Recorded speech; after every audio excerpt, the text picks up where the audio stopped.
I just want to make a brief remark about the upcoming interview with Lior Gantz. The first half of the interview, perfectly fine. Something happened during the second part of it. It's a little choppy. Don't know why. During the interview, everything was clear and perfect. When I listened to the recording, I heard the choppiness. I tried to fix it. Definitely be able to make out what he's saying. It's just a little choppy as we go through the last part of the interview. Here's the interview with Lior Gantz.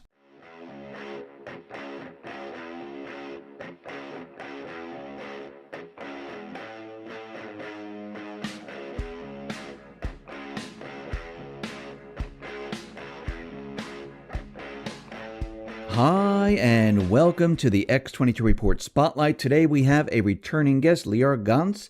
Lior runs numerous successful businesses. He has traveled to over 30 countries in the past decade. He's an entrepreneur and investor. He's the founder of wealthresearchgroup.com, and I am very happy to have him back on the X22Report Spotlight. Lior, welcome back to the Spotlight. Thanks, Dave. Thanks for having me. Hey, thanks for being here. And we are seeing right now out in the global economy, we're noticing that things are starting to slow down a little bit. China right now is saying that they're going to be cutting back on their growth estimates. When you look at the global economy, are you seeing that the global economy is actually slowing, or do you think everything is still fine?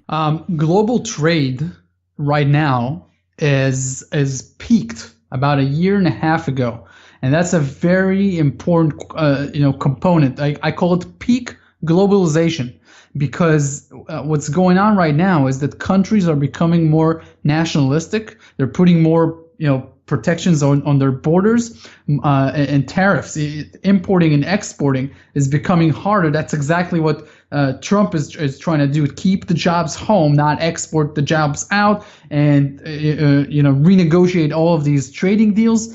And every time that has happened in the 20th century and now in the 21st century, especially for the U.S., there's 100% recession within 12 months. That's 13 out of 13 times that it happened, where global trade has peaked for a few years. There was a recession exactly within a year of it, especially on inauguration year, when there's a new president coming on. There's so much uncertainty, and you got to think all of these companies that are multinational, they don't know what's going on. There might be new laws coming in, so they don't know whether to hire and expand or to fire. So they're halting everything, and that's why global trade is diminishing.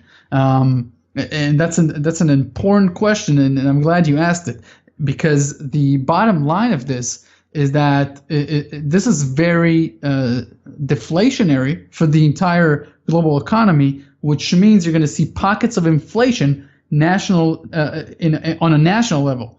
Meaning, for instance, the U.S. has been the exporter of one commodity for the past 46 years. It's called the U.S. dollar. It's been exporting it and importing tangible goods. That's the game, and now they can't do it anymore. So, they're going to do it to a lesser extent, and what you're going to see is these dollars that have been,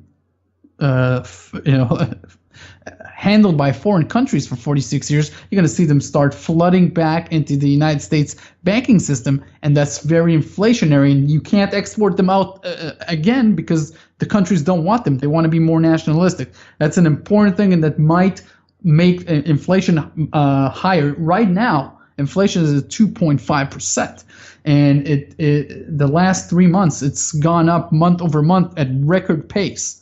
Almost 0.6% in January, which is huge, and this is becoming a problem.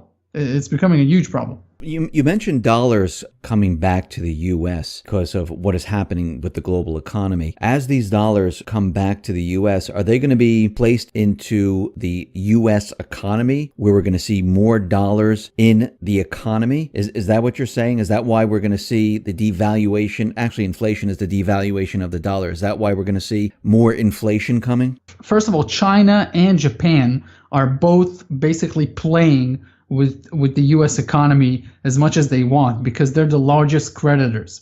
So, nobody talks about this, Dave, but if China buys a 30-year bond or a 2-year bond, that's an important thing to know.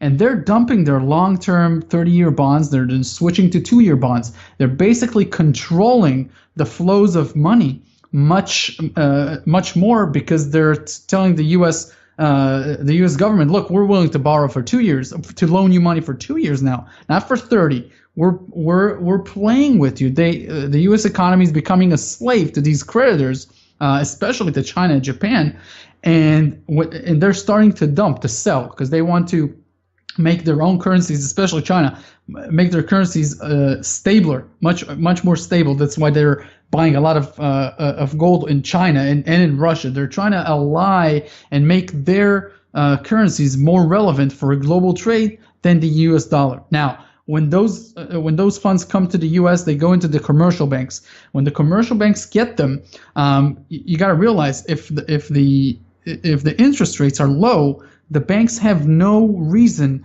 to loan them out. They're not in a rush. They have excess cash. And that's what's going on with the large banks today in the U.S. system. They have excess reserves that are at record highs. They're starting to give money back to the Federal Reserve, extinguish these funds, these excess funds, because this is detrimental to their business model. That's why the Fed is raising the rates right now, because they want the banks to start lending so that inflation would pick up in the economy. People will start borrowing again, spending again. Things will move like they want. These banks, they live off of debt. They want the entire economy to be to owe them. And for the past few years, only corporations have been borrowing money. And, when you can borrow money at such cheap rates, what companies have done in the stock market, especially these broad indices like the S&P 500, the Dow, and the NASDAQ, they've been buying their own shares back.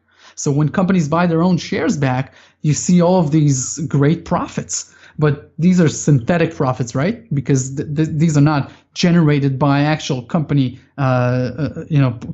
becoming better. It's generated because they borrow funds at zero rates and they bought their own shares back from the public. And now it looks like every share has more profit on it. This is unsustainable. This has caused the S&P 500 to be at a PE ratio of 27 today. That has not been as high only in the dot-com bubble, and I'm going back to the 1890s. I'm going back 130 years. It has not been this high.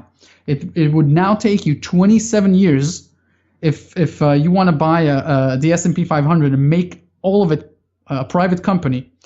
The price you pay for it would take you 27 years of profit to get back your money.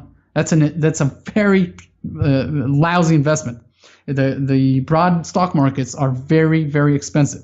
Anyways, corporations will not be able to keep borrowing when the Fed raises rates. But the millennials that are feeling much more comfortable right now with Trump in office, they might start lending again for starting up businesses, for getting into to their first homes, taking on their first mortgages. They're starting to forget about 2008, and that's scary. That is, to me, the scariest part of this. It looks like people have forgotten that nothing has changed.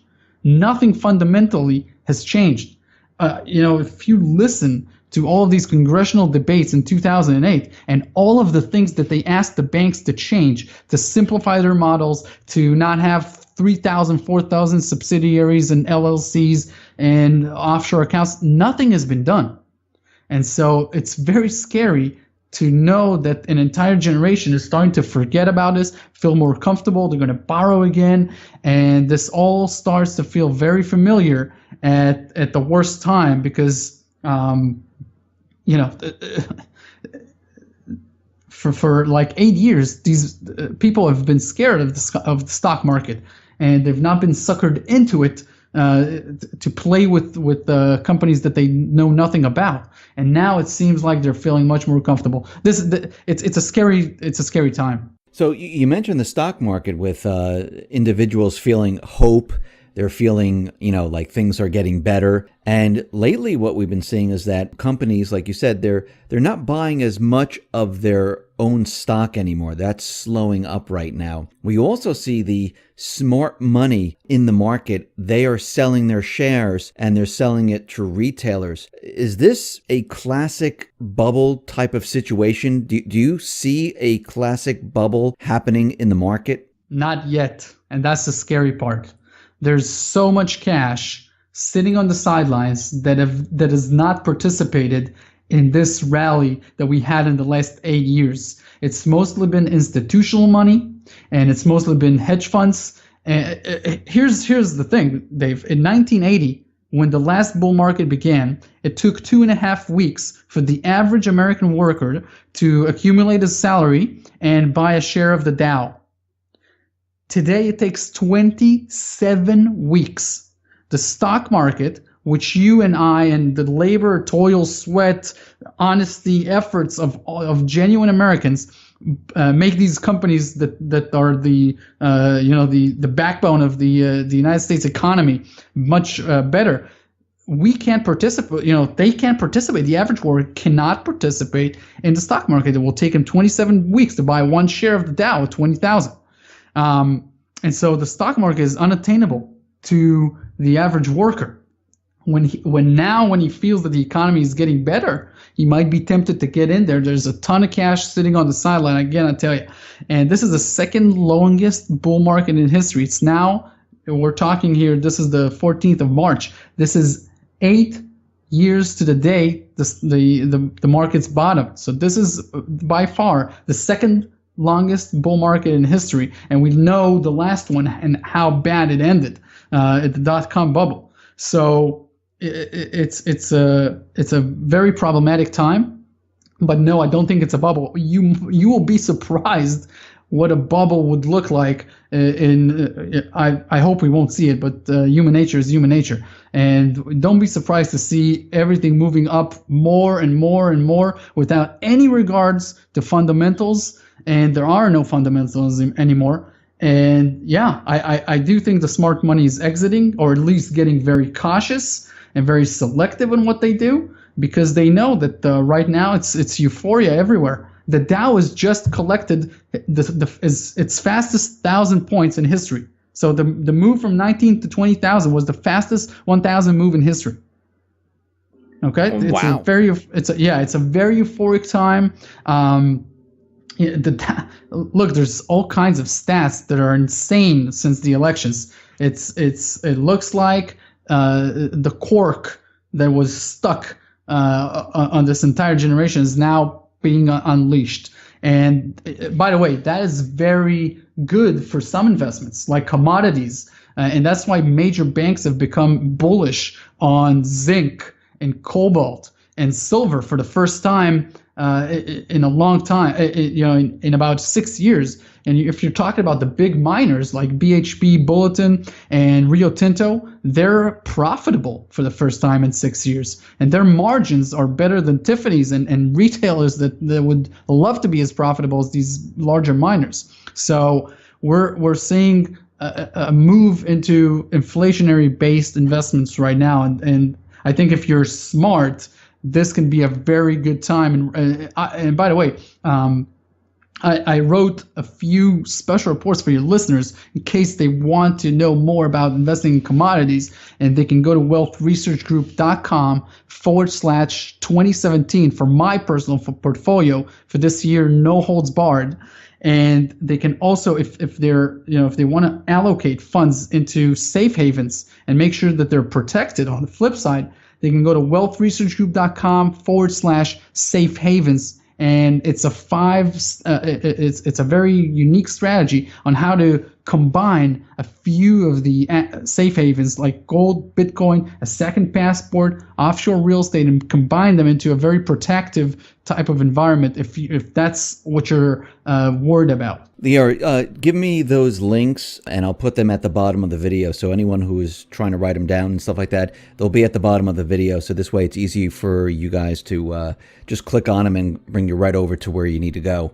No problem. I wanted to talk about, you mentioned silver, and I wanted to talk about silver and how silver was slammed down with about 23,000 paper contracts. Why do you think that happened? I think this was like last week this happened. Why do you think all of a sudden they needed to slam silver down? I think it's a very periodical thing now for them. The big banks are holding now the shortest, the biggest short position in history in silver, and it's been going on for so many years. This leveraged position on the flips on the one side, and then they're J.P. Morgan. What happened with them is that they revealed that they are taking delivery on the futures market of the silver. So on one hand, they're shorting it, and they're making a ton of money from shorting it. They've never been wrong in a short position, Dave. You know that? For 8 years, every time they've shorted, they made money. That's insane. That's very rigged. That's a very controlled market when you can make money anytime. And then on the flip side, they accumulate physical silver. They're taking delivery on the COMEX, and by the way, they can see the back end of these systems, so they know what the traders are doing. I've done a micro documentary on this on the Wealth Research Group YouTube channel called Silver Fraud, and it goes into depth about this. Silver is a very important position for some of these big banks, especially JP Morgan, and the reason is it's because silver is a monetary metal that has not been used for monetary uses by governments. Gold is held in reserves by almost any government on the planet, and by the EU. It's out there, but silver is not. And that's a very important distinction. Now, why are they doing it? It could be a number of reasons, but bottom line, they're doing it to make a lot of money. So the thing about it is what happened with silver. There was so many stockpiles during the 70s and 80s and 90s because these governments didn't need silver anymore. They dumped it into the open market. Okay, and then in the year 2000, these stockpiles ended. So right now we're approaching a point where there's a real danger of a short supply of silver for the first time in about 45 years. A genuine problem in the supply of silver, and that's the first time it has happened since this bull market began in the year 2000. So look for silver to be very explosive. These rigged short positions can only last that long, and right now there's a genuine supply shortage. So if big traders start to take delivery on the COMEX, that thing is leveraged about 250 to 1.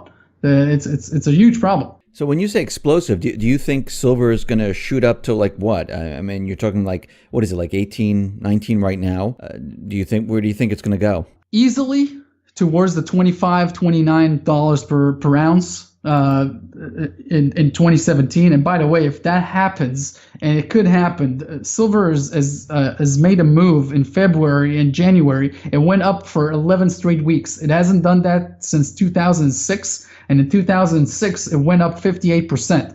If you take 58% from today's values, it goes to about $29 per ounce. If that happens, I think the gold silver ratio would be around 60 to 1. So figure gold about 1800 at that point.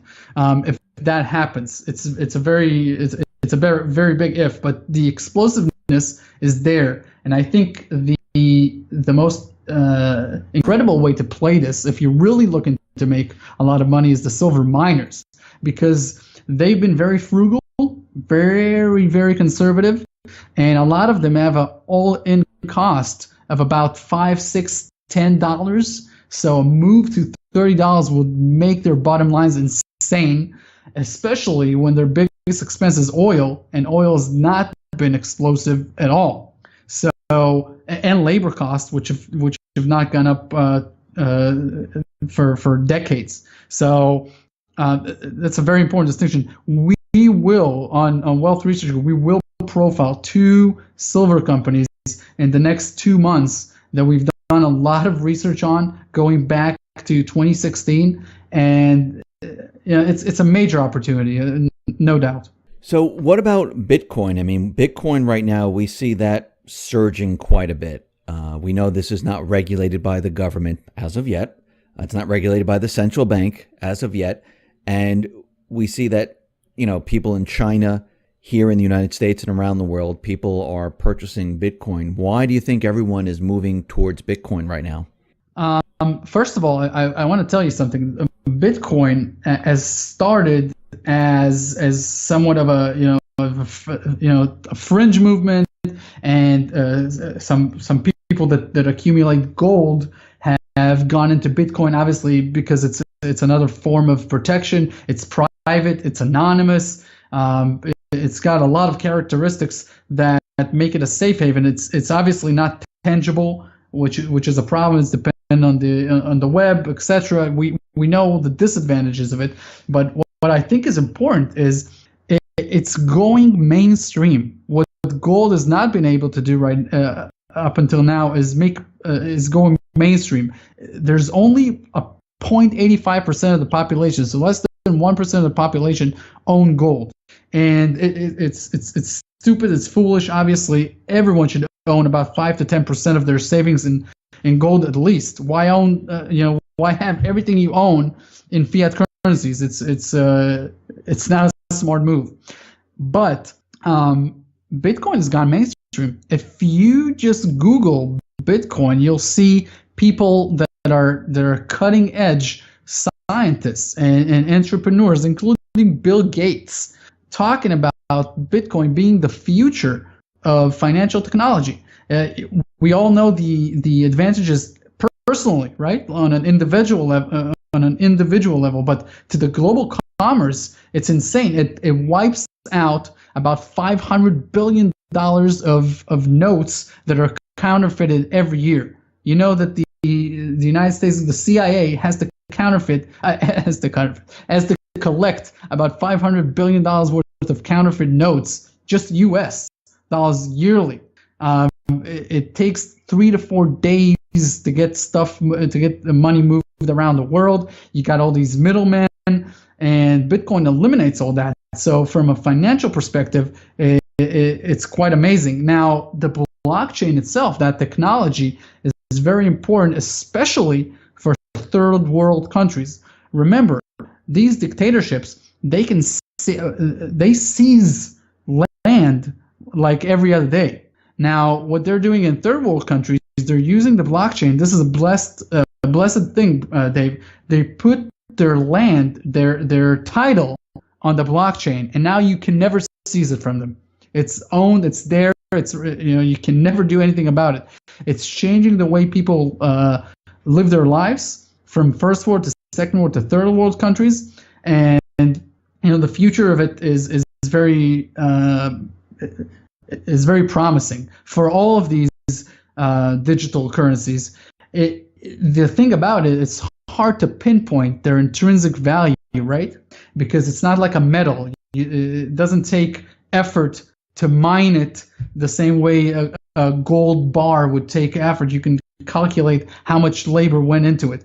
So the intrinsic value of the Bitcoin is a derivative of how much fear there is in the market, how much people value privacy, how much people value a lot of things. That's what gives it its value, and it does have value. I got to tell you, I was first alerted to Bitcoin when it was $3 per coin. So I've been following the story for a long time. Do you think the central banks, they want to gain control of the cryptocurrency, Bitcoin? Do you think they want control of it? I think central bankers want control of everything. That's their nature. That's the nature of the beast. But I don't think they can possibly do it. Here's the thing: a central bank can only exist when the population is unaware of it, and it can only be created when the population is experiencing a crisis mode. So in 1908, when about I think like 300 or 400 banks failed only in New York, they sent this guy to Europe to see how the model in Europe is. He came back with these ideas about central banking, and the guy's name was Nelson Holdrick. He was married to one of these families, either the Rothschilds or the Rockefellers. I can't remember the details. But anyways, when they formed the Federal Reserve, it was in a time where the entire United States banking system was in need of some change, some new ideas. It actually took him 2 years to formulate a plan, etc. The United States population is not ready for a change right now. They were ready for a change in 2008, and unfortunately, they didn't get this new system that would have been much better than what's going on right now. So hopefully, Bitcoin is a step in the right direction. I would love to see the population of many of these countries, such as Europe, such as going on right now in France, for instance, where they are going to probably elect Le Pen, and then might exit the euro. The euro might collapse because of it, and no doubt. If the Brits and the French go out together out of the euro, so they might want control over it. But I don't think this is something that's probable for them. It would take a huge event. Say it would take a huge event. I don't want to say a 9/11, right? But it would take a huge event for the people to agree that the government steps in and do something about Bitcoin. People will absolutely go berserk if that happens. Now, you mentioned that back in 2008, the population was ready for a new system. And when you say like something new, what are you talking about? I'm sorry, could you repeat that? Sure. You said something about where back in 2008, the people were ready for a new system at that time, something different, but it didn't happen. The central bank, they kept everything going. What do you mean by something new? Like a new currency, a new getting rid of the central bank? What did you mean by that? Well, obviously, Dave, anytime there's a crisis, then people are doing soul searching, and an entire nation is doing soul searching. What have we done wrong? What's the problem? What can we do better? And unfortunately, either the people weren't aggressive enough. I'm not talking about people who listen to this show. People who listen to this show want change immediately, but most people are not X22 Spotlight listeners, unfortunately, and they're too glued to their mainstream media that tells them anything and everything that the corporate masters want them want to feed them. So in 2008, there was a real chance that either a currency that's backed by a tangible asset, something that is much more reasonable than what's going on right now. The dollar and all of these currencies are such scams that it's the only thing that gives the dollar or any currency any value is the fact that they're fiat currencies that are law. You have to accept them. That's what gives them value in the first place. And then when the United States issues bonds, what gives those bonds value? It's the fact that they can collect taxes. If they can't collect income from taxes, these notes mean nothing. They're absolutely without any collateral. And you got to think about that. Google has more cash than the entire United States government. Apple has a few times more cash than the United States government. The United States government is burning $4,000 per second. Wow. And that is insane. They have 75 million $75 billion a month that they're burning, and they only have 200 billion in cash. By June 1st, this is coming to a screeching halt, and they have to decide what to do again. Now, obviously, if I was the president, and I'm thinking like a president here, I don't want to rock the boat. So he would want to raise the debt ceiling again. Obviously, he wouldn't want to do it on a personal level, on a conscious.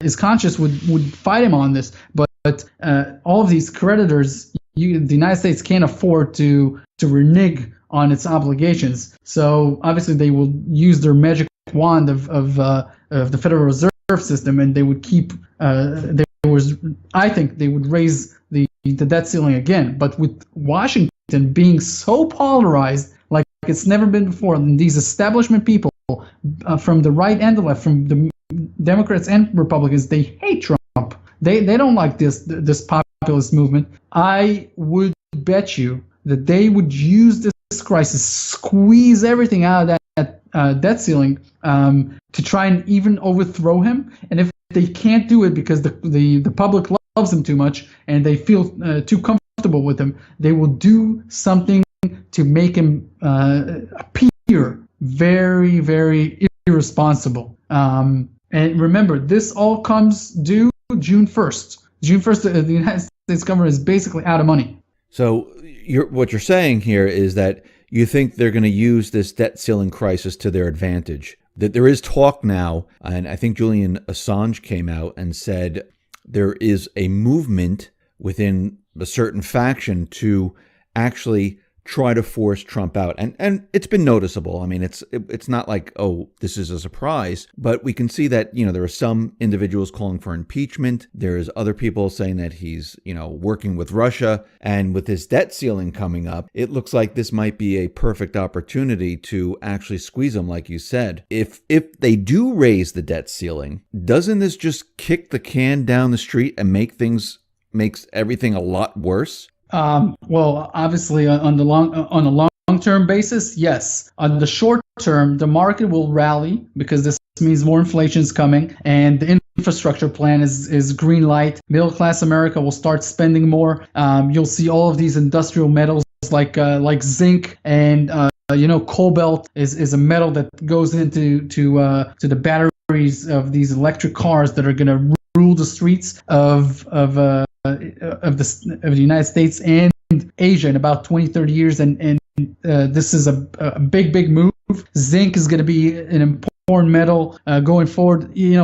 We're talking about the United States infrastructure plan that he promised would be $1 trillion. It's now almost $4 trillion.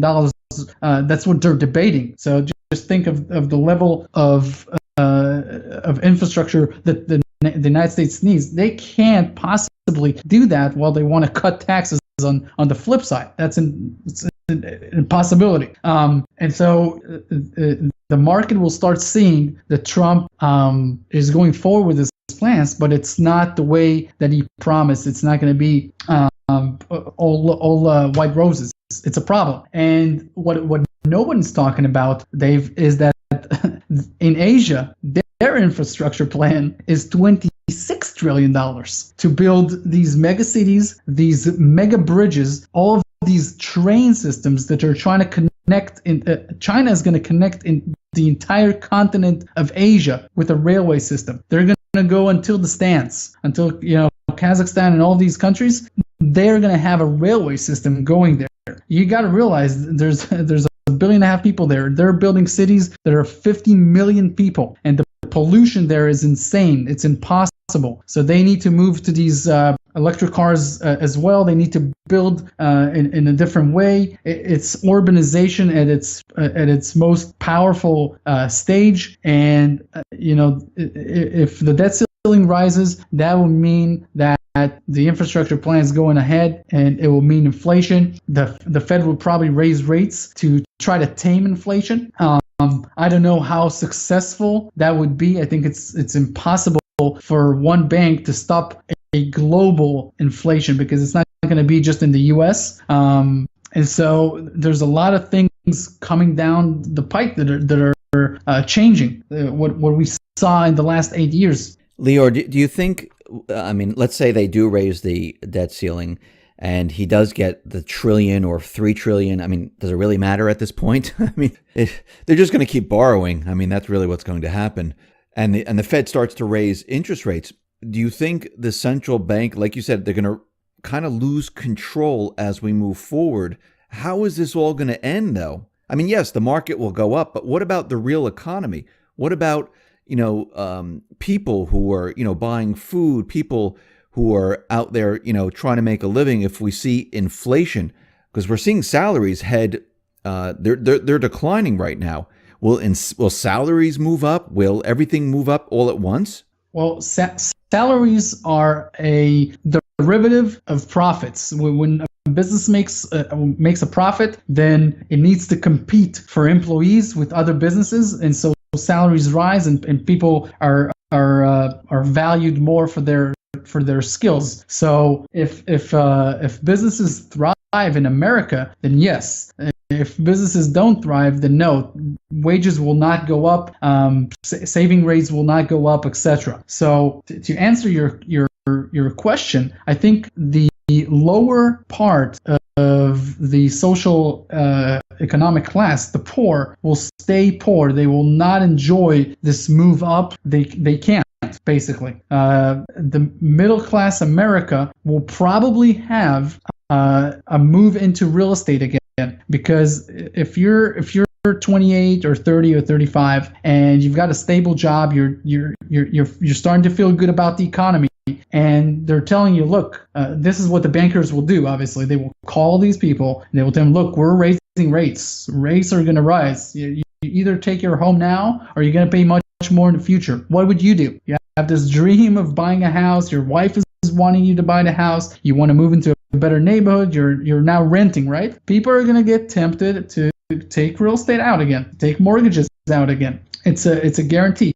Banks will want to lend more because they will gain more in interest. So you might see a lot of money flowing into the mortgage market again, and it's exactly what you don't want. It's the cycle beginning all over again. This endless debt cycle that I wish everyone would just get out of, but it's hopeless. Lior, thank you very much for being on the X22 Report Spotlight. Once again, how can people see your work? Well, wealthresearchgroup.com / well, just go to the website, and here's what you do if you're there for the first time. On the top menu, the two left buttons are called Wealth Stocks and Special Reports. And the special reports are a rich plethora of information if you're a novice investor, if you're an advanced investor. And to the left of it, the wealth stocks are companies that I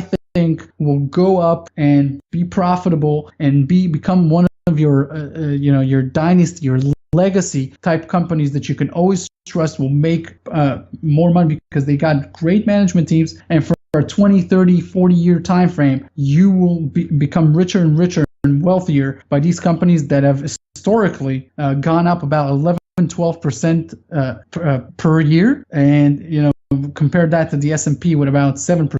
So that's 50% higher. You're talking hedge fund money here, and with a lot less risk than most people take. So these are two things that I think your listeners would appreciate, and obviously you're more than welcome to put those URLs that I mentioned before on the description, and people can definitely go there and take out these special reports. Lior, thank you very much. Thank you for being on the X22 Report Spotlight. I really appreciate it. Thank you. Thank you for having me.